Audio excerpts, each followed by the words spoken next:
জামায়াত আমির doctor Shafiqur রহমানের হার্টে block, জরুরি সার্জারির সিদ্ধান্ত। উপদেষ্টা আসিফের অনুসারীদের সঙ্গে বিএনপির নেতাকর্মীদের পাল্টাপাল্টি ধাওয়া, আহত ৭১। শেখ হাসিনাকে রাতের ভোটের পরামর্শ দেন জাবেদ পাটোয়ারি। খালেদা জিয়া নির্বাচন করবেন। এবং সর্বশেষ জানাবো, নরসিংদীতে নাহিদ ৩ আগস্ট নতুন বাংলাদেশের ইশতেহার ঘোষণা। এতক্ষণ শুনছিলেন সংবাদ শিরোনাম, এবার বিস্তারিত। জামায়াত আমির ডক্টর শফিকুর রহমানের হার্টে ব্লক, জরুরি সার্জারির সিদ্ধান্ত। জামায়াতে ইসলামীর আমির ডক্টর শফিকুর রহমানের হার্টে একাধিক ব্লক ধরা পড়েছে। জরুরি ভিত্তিতে তার বাইপাস সার্জারির সিদ্ধান্ত নিয়েছেন চিকিৎসকরা। বুধবার এই তথ্য নিশ্চিত করেছেন জামায়াত আমিরের পিএস মোহাম্মদ নজরুল ইসলাম। সাংবাদিকদের তিনি বলেন, সোহরাওয়ার্দী উদ্যানে দলের জাতীয় সমাবেশে বক্তৃতাকালে আচমকা মঞ্চে পড়ে যাওয়ার পর থেকে তার নানা পরীক্ষা নিরীক্ষা হয়েছে। এর ধারাবাহিকতায় বুধবার এনজিওগ্রাম হয়। কার্ডিওলজিস্ট ডক্টর মমিনুজ্জামানের অধীনে সম্পন্ন হওয়া এনজিওগ্রামে তার হার্টে 3টি মেজর ব্লক ধরা পড়ে। চিকিৎসকরা এনজিওপ্লাস্টি না করে বাইপাস সার্জারির পরামর্শ দিয়েছেন।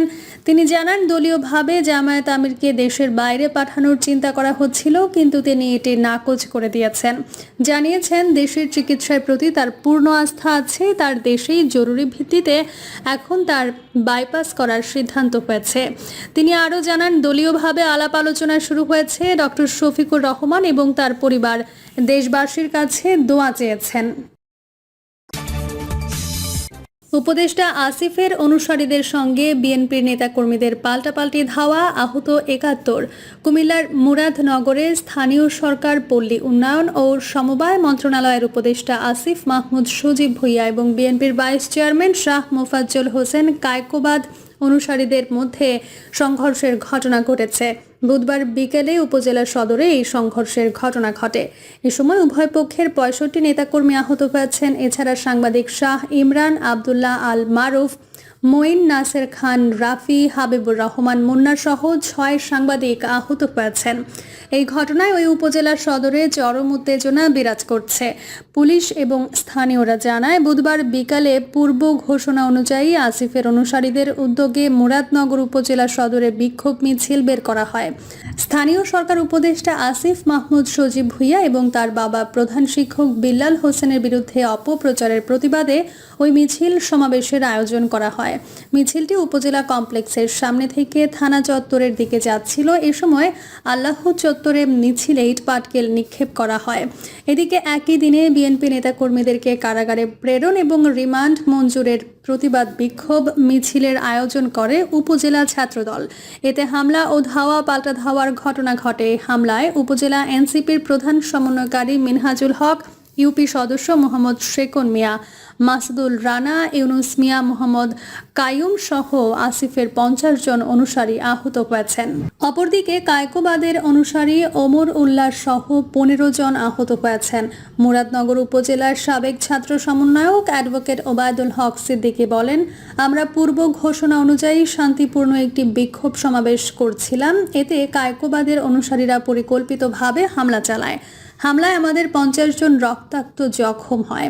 তাছাড়া আরও অনেকে ইটপাটকেল হামলার শিকার হন। কায়কোবাদের অনুসারীরা যখন মিছিল সমাবেশ করে আমরা তাতে কখনো বাধা দিই না, কিন্তু আমরা যখন মিছিল সমাবেশ করতে যাই তারা পরিকল্পিতভাবে সন্ত্রাসী হামলা চালায়। আমরা এই ঘটনায় জড়িতদের দ্রুত গ্রেফতার এবং বিচার দাবি করছি। মুরাদনগর উপজেলা এনসিপির প্রধান সমন্বয়ক মিনহাজুল হক বলেন, কায়কোবাদ গ্রুপের হামলায় আমি নিজেও আহত হয়েছি। এখানে শান্তিপূর্ণ সভা সমাবেশে নিয়মিত বাধা দিচ্ছেন কায়কোবাদের অনুসারীরা।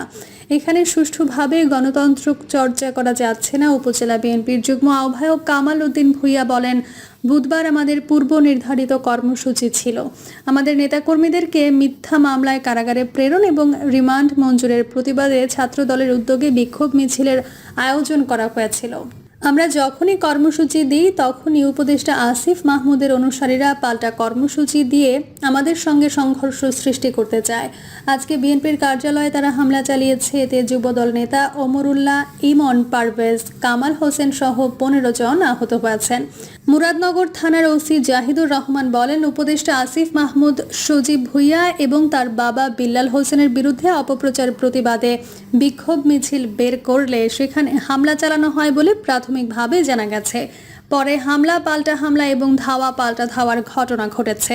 আমরা বিষয়টি তদন্ত করে দোষীদের বিরুদ্ধে ব্যবস্থা নেব।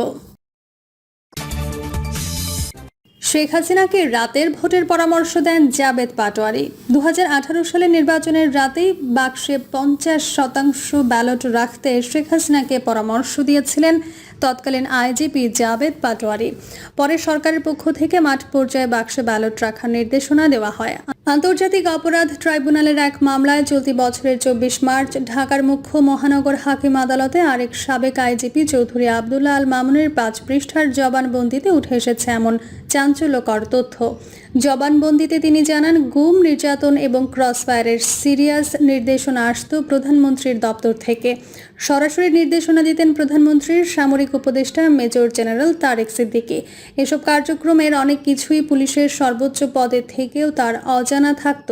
তিনি আরও বলেন, কাউকে উঠিয়ে আনা, গুম করে রাখার মতো বিষয়গুলো সাবেক সামরিক উপদেষ্টা জেনারেল তারেক সিদ্দিকী সরাসরি গোয়েন্দা কর্মকর্তাদের মাধ্যমে বাস্তবায়ন করতেন। এ ব্যাপারে পুলিশের আইজি হওয়া সত্ত্বেও আমাকে সবকিছু অবহিত করা হতো না। ব্যারিস্টার আরমানের টাস্কফোর্স ইন্টেলিজেন্স সেলে বন্দী থাকার বিষয়টিও জবানবন্দিতে উল্লেখ করেছেন সাবেক এই শীর্ষ পুলিশ কর্মকর্তা। আদালতে দেওয়া জবানবন্দিতে মামুন বলেন, ঢাকা মহানগর পুলিশের গোয়েন্দা শাখার সাবেক প্রধান মোহাম্মদ হারুনুর রশিদকে জিন বলে ডাকতেন সাবেক স্বরাষ্ট্রমন্ত্রী আসাদুজ্জামান খান কামাল, কেননা রাজনৈতিক সিদ্ধান্ত বাস্তবায়নে কার্যকর মনে করা হতো তাকে। তিনি আরও বলেন, রাজনৈতিকভাবে সিদ্ধান্ত নিয়েই জুলাই আন্দোলন দমনে ব্যবহার করা হয় মারণাস্ত্র ও হেলিকপ্টার থেকে গুলি। শেখ হাসিনার নির্দেশনার কথা সেই সময়ে পুলিশ প্রধানকে সরাসরি জানান তৎকালীন স্বরাষ্ট্রমন্ত্রী আসাদুজ্জামান খান কামাল। আন্দোলন দমনের পরিকল্পনা হতো প্রতি রাতের বৈঠকে। উল্লেখ্য, 5 আগস্ট আওয়ামী লীগ সরকার পতনের পর 23 সেপ্টেম্বর গ্রেপ্তার হন তৎকালীন পুলিশ মহাপরিদর্শক চৌধুরী আবদুল্লাহ আল মামুন। খালেদা জিয়া নির্বাচন করবেন। বিএনপির ভাইস চেয়ারম্যান আব্দুল আওয়াল মিন্টু বলেছেন, নির্বাচনে ফেনীর অতীত ইতিহাস সবাই জানে। সুষ্ঠু নির্বাচন হলে ইনশাল্লাহ এখানে বিএনপি জয়লাভ করবে। আমাদের দলের নেত্রীও নির্বাচন করবেন। তিনি এখন সুস্থ আছেন। নির্বাচন নিয়ে ফেনীতে কোনো চিন্তা নেই। আব্দুল আওয়াল মিন্টু বলেন, লন্ডনে আমাদের ভারপ্রাপ্ত চেয়ারম্যানের সঙ্গে কথা বলে অন্তর্বর্তীকালীন সরকার যৌথ বিবৃতি দিয়েছিল। আমরা সেটিতে আস্থা রাখতে চাই যে ফেব্রুয়ারির প্রথম সপ্তাহে নির্বাচন হবে। তবে দেশের বর্তমান অবস্থা বিবেচনায় তার আগেও নির্বাচন হয়ে যেতে পারে, হয়তো জানুয়ারিতেও হয়ে যেতে পারে, কারণ সুপ্রিম কোর্টে কেয়ারটেকার সরকার নিয়ে একটা মামলা চলমান রয়েছে। তিনি বলেন, যদি কেয়ারটেকার সরকার পুনঃপ্রবর্তন হয় তাহলে এই অন্তর্বর্তীকালীন সরকার কেয়ারটেকার হবেন। কেয়ারটেকার সরকারের 90 দিনের মধ্যে নির্বাচন দেওয়ার কথা বলা আছে। সরকার জনগণের কাছে দায়বদ্ধ না থাকলে ভালো কাজ করবে না উল্লেখ করে আব্দুল আওয়াল মিন্টু বলেন, বিগত 19 বছর আমরা আন্দোলন, সংগ্রাম, অত্যাচার, নির্যাতন সহ্য করে আসছি। কেউ যদি বলে আমরা হঠাৎ করে নির্বাচন চাচ্ছি, বিষয়টি সঠিক নয়। বরং 2006 সাল থেকে আমরা নির্বাচন চেয়ে আসছি। একটি দেশের সরকার যদি জনগণের কাছে দায়বদ্ধ না থাকেন তাহলে তারা কখনো ভালো কাজ করবে না। আমরা তাই চাচ্ছি নির্বাচনটা হোক। বিএনপির এই নেতা আরও বলেন, আমরা বলে আসছি 2008 সালে যে নির্বাচন হয়েছে সেটি অবাধ ও সুষ্ঠু হয়নি। 2006 সাল থেকে দেশে কোনো নির্বাচিত সরকার নেই। 2 যুগ ধরে যদি নির্বাচিত সরকার না থাকে তাহলে মানুষের অর্থনৈতিক ও জীবনযাত্রার মান উন্নয়ন হবে না। নির্বাচনের সঙ্গে জড়িত থাকে একটি সরকার যারা জনগণের কাছে দায়বদ্ধ থাকে। নরসিংদীতে নাহিদ, 3 আগস্ট নতুন বাংলাদেশের ইশতেহার ঘোষণা। আগামী 3 আগস্ট ঢাকার কেন্দ্রীয় শহীদ মিনারে নতুন বাংলাদেশের ইশতেহার ঘোষণা দেওয়া হবে বলে জানিয়েছেন জাতীয় নাগরিক পার্টির আহ্বায়ক নাহিদ ইসলাম। সেদিন সবাইকে শহীদ মিনারে যোগদানের আমন্ত্রণ জানিয়ে তিনি বলেন, আপনারা সেদিন সঙ্গে থাকলে সকল দাবি আমরা আদায় করে ছাড়ব। নরসিংদীর পথসভায় এনসিপির আহ্বায়ক নাহিদ ইসলাম বলেন, আমরা দেখেছি গত 1 বছরে দেশে নানা ষড়যন্ত্র হয়েছে। নতুন সংবিধান আমরা পাইনি, ফ্যাসিস্টের রাষ্ট্রপতিকে অপসারণ করতে দেওয়া হয় নাই, আমাদের ঘোষণাপত্র দেওয়া হয় নাই, আমরা কোনো দাবি থেকে সরে আসিনি। গণঅভ্যুত্থান পরবর্তী সময়ে সন্ত্রাস ও চাঁদাবাজ মুক্ত বাংলাদেশের দাবিতে রাজপথে নামতে হচ্ছে আমাদের। দেশের মানুষের মুক্তির দাবিতে 24-এর আন্দোলন গণঅভ্যুত্থানের রূপ নিয়েছিল উল্লেখ করে নাহিদ ইসলাম বলেন, গত 1 মাস সারা দেশ ঘুরতে ঘুরতে আজ আমরা বিপ্লবের শহর নরসিংদীতে আপনাদের কাছে এসেছি। বিপ্লবের স্মৃতি আমরা কেউ ভুলে যাইনি। তিনি বলেন, আমাদের মনে আছে 18 জুলাইয়ের কথা, আমরা ভুলিনি সেদিন নরসিংদীতে কি হয়েছিল। 17 জুলাই যখন আমাদের সব বিশ্ববিদ্যালয় বন্ধ করে দেওয়া হয়েছিল, আমরা কমপ্লিট শাটডাউন ঘোষণা করেছিলাম। তখন নরসিংদীর শিক্ষার্থী তাহমিদ শহীদ হয়েছিল। সেদিন শহীদ হয়েছিলেন আরেক শিক্ষার্থী ইমন। এই সময় নাহিদ ইসলাম জুলাই গণঅভ্যুত্থানে নরসিংদী জেলায় মোট 22 জন শহীদ হয়েছেন বলে জানান। তাদের কথা শ্রদ্ধা ভরে স্মরণ করেন। এনসিপির আহ্বায়ক বলেন, আমরা নরসিংদীর জন্য কাজ করতে চাই, এই জেলাকে শিল্পোন্নত জেলা হিসেবে গড়ে তুলতে চাই। প্রিয় দর্শক, এই ছিল এখনকার সর্বশেষ সংবাদ। আপডেট সব সংবাদ পেতে চ্যানেলটি সাবস্ক্রাইব করে বেল আইকনটি ক্লিক করে রাখুন।